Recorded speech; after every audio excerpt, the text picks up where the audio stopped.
Salam, hər vaxtınız xeyir. Hörmətli cənab prezident, Azərbaycan Respublikasının prezidenti, Ali Baş Komandanı, çox hörmətli, dünya şöhrətli İlham Əliyev cənabları. Mən sizə həmişə təşəkkür eləmişəm, minnətdarlığımı bildirmişəm. Yenə də təşəkkür edirəm, minnətdarlığımı bildirirəm. Çox hörmətli İlham Əliyev cənabları. Yenə də təkrar sizə minnətdarlığımı bildirirəm. Siz cənab prezident, hörmətli İlham Əliyev, mən Göygöl rayonunun Quşçu kənd sakiniyəm. Əslində Qərbi Azərbaycanlıyam. 1988-ci ildən də Göygöl rayonu, Qərbi Azərbaycandan sürgün olunmuşam, deportasiya olunmuşam. Məlum məsələlərlə əlaqədar. 1989-cu ildən də Göygöl rayonunun Quşçu kəndində məskunlaşmışam, yaşayıram. Yaşayıram deyəndə indi hal-hazırda heç bir qeydiyyatım yoxdur. Onu da haqqında açıqlama verəcəm. Cənab prezident, ömrünüz uzun olsun. Siz 2023-cü ilin avqust ayında 11 idi, 10 idi, təxmini bu aralar idi. Səhv etmirəmsə də. Bizim Göygöl rayonuna icra başçısı təyin elədiniz Elvin Paşayev. Elvin Paşayev bir dənə mən onu gələndə bizim kəndə də gəldi. Vətəndaşlarla görüş də keçdi. Səyyar görüşləri də oldu. O cümlədən də bizim yaşadığımız Quşçu kəndində. Mən şəxsən öz adımdan danışıram. Başqaları özü bilər. Başqaları da hamısı ağzına su alıb, yazıq adamlardır, bədbaxt adamlardır. Bu Göygöl rayonunun Quşçu Qarabulaq kəndinin icra nümayəndəliyi də, bələdiyyələri də, icra nümayəndəsinin müavinləri də, rəhbərləri də, hamısı yazıq bədbaxt adamlardır. Maldılar.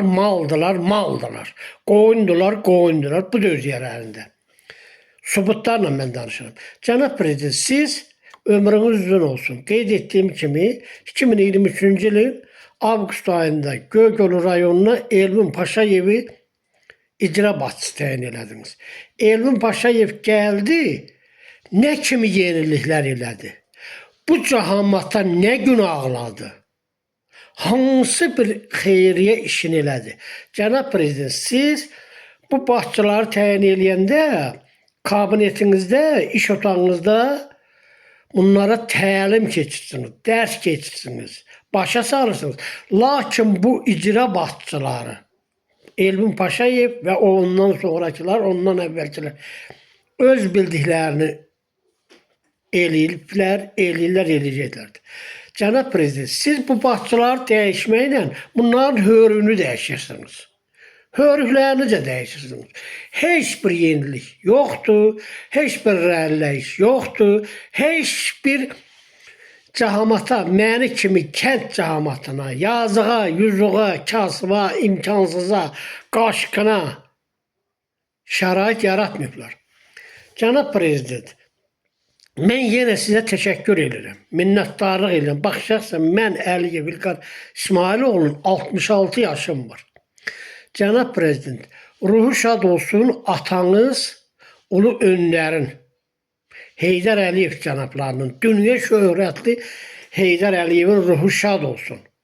Siz də onun layiqli davamçısısınız. Siz İlham Əliyev də həmin ulu öndər Heydər Əliyevin oğlusunuz, evladısınız, layiqli davamçısınız. Cənab prezident, siz cənab prezident 2020-ci ilin iyun aylarında sərəncam verdiniz, qərar verdiniz ki, Göygöl rayonunun Quşçu kəndi, mən yaşadığım kənd, qonşu kəndlər, Qarabulaq, Sarısu, Quşçu və Göygöl rayonunun bundan başqa 2 kəndi, yəni cəmi 5 kəndi mavi qazla qazlaşdırılsın. Ömrünüz uzun olsun, sərəncam verdiniz, cənab prezident. Balanız sağ olsun, Mehriban xanımdan sizin. Həmin 20 milyonun haqqında dövlət büdcəsindən də pul ayırdınız, sərəncam verdiniz. Yenə sağ olun, cənab prezident. İndi mən bir vətəndaş kimi mən Əliyev İlqar vətəndaş kimi dəfələrlə, milyon dəfələrlə əlaqədar təşkilatlara, siz prezidentə də yazılı surətdə müraciət eləmişəm. Ərizə vasitəsilə canlı gedib Bakıda televiziya kanallarında müraciət eləmişəm, şikayət eləmişəm ki, bizim çox-çox hörmətli prezidentimiz İlham Əliyev cənabları 2020-ci ilin iyun-iyul aylarında Göygöl rayonunun 5 kəndinin mavi qazla qazlaşdırılması haqqında sərəncam imzalayıb. Və Göygöl rayonunun 5 kəndinin qazlaşdırılması haqqında 20 milyon manat dövlət büdcəsindən pul ayırıb sərəncam verib. Təşəkkür edirəm cənab prezident, mən şəxsən öz adımla. Cənab prezident, indi 2025-ci ilin noyabr ayıdır. Noyabr ayının 12-sidir qeyd etdiyim kimi. Ömrünüz uzun olsun ay İlham Əliyev. Cənab prezident, dünya şöhrətli İlham Əliyev. Siz işğal olunmuş torpaqları azad elədiniz. 44 günlük müharibədə qalib gəldiniz. 23 saat, 23 dəqiqalıq müharibəni qalib gəldiniz. Əskərlərimiz, cəmi şəhidlərimizin ruhu şad olsun, qarşılarında baş əyirəm. Qazilərə can sağlığı, yaralılara şəfa, onların valideynlərinin qarşısında baş əyirəm. Bu dövrdə siz cənab prezidentin qarşısında baş əyirəm. Hörmətli cənab prezident, çox-çox hörmətli cənab prezident. Bütün rayonlara, bütün kəndlərə, işğal olunmuş kəndlərdə tikinti abadlıq işləri aparırsınız. Yollar çəkirsiniz, tunellər çəkirsiniz, zavod, fabrik, iş yerləri açırsınız. Yolları təmir edirsiniz. Hər cürə müasir devrə, bugünün tələblərinə uyğun olaraq şərait yaradırsınız. Ay cənab prezident, İlham Əliyev, qadan alın, başına dönüm. Mən təşəkkür edirəm şəxsən öz adımdan. Amma sizin verdiyiniz o sərəncam var ya cənab prezident. Qərar verirsiniz ki 2020-ci ilin iyun-iyul aylarında Göygöl rayonunun 5 kəndi qazlaşdırılsın mavi qazdan. Hətta dövlət büdcəsindən 20 milyon manat pul ayırırsınız. Hanı o 20 milyon manat hanı? O 20 milyon manatı kimlər mənimsədi? Kimlər yedi? Kimlər üstdən su içdi? Mavi qaz bu 5 kəndə adı çəkilən kəndlərə mavi qaz çəkildi mi, çəkilmədi mi? Əlbəttə ki, yox, çəkilmədi. 20 milyon manat da mənimsənildi, üstdən yildi, su içildi. Həmin Elvin Paşayevə qeyd etdiyim kimi, mən bu kənddə də dəfələrlə, rayonda da, Göygöl rayonunda da müraciət elədim. Bakıda da, ərizələrimlə də, televiziya kanallarında da şikayət ərizəsi ilə müraciət elədim. Lakin araşdırılmadı, heç bir tədbir görülmədi cənab prezident.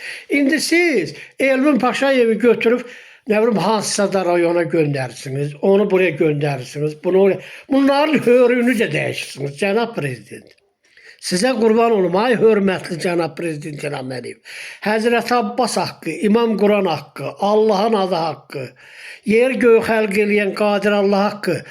Bu başçılar ancaq və ancaq hörüklərini dəyişirsiniz. Xeyri yoxdur. Cahamat üçün heç bir günah ağlamırlar. Bax, şəxsən bizim Göygöl rayonunda Elvin Paşayevin ətrafı ona imkan vermədi. Onun da ağzı, beləcə nətər deyim, hörrə tökülürdü. Danışmağa sözü yox idi, danışanmırdı. O marketlərdə, paltar dükanlarında kuklalar qoyurlar. Bax, onun kimi bir maket idi. Elvin Paşayev. İndi də bizə bilmirəm, gətirib bilmirəm, naftalarının icra başçısını buraya təyin edirsiniz. Fərqi nədir? Yenilik nə olacaq?